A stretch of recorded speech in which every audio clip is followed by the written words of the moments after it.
xibaar yu wér te wóor ca tàng ba abonnez-vous pour ngeen di mën di jot suñuy vidéo. dal leen ak jàmm seen bi di Buzz 221HD kii di Barthélémy Dias di ab leader politique bu kenn dootu présenté ci réew mi di Sénégal di njiitalu parti politique bi ñu dippee Sénégal gi ñu bokk. ci tournée politique bi mu daan amal ci diaspora bi ca New York yëkkati woon na foofay ay kàddu daal di ŋàññi gouvernement bu bees bi te li ni mel sababoon na am akub sénégalais partisan wu Pastef bu jugoon di ko doon sonkoriser ci salle bi mu daan amal activité politique am boobee. si li ni mel kii di Barthélémy Dias ne gouvernement bu bees bi daal dinañuy jël ay mesures yi nga xam ne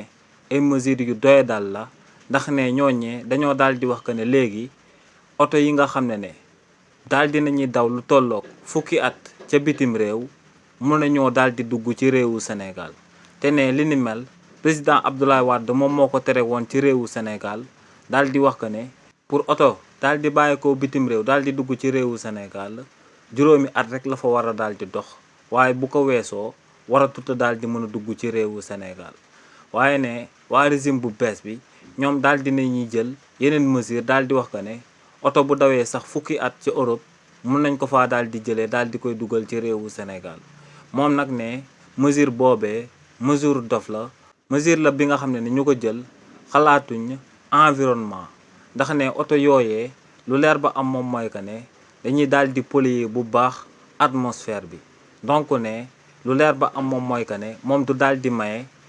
oto yi nga xam ne daw nañ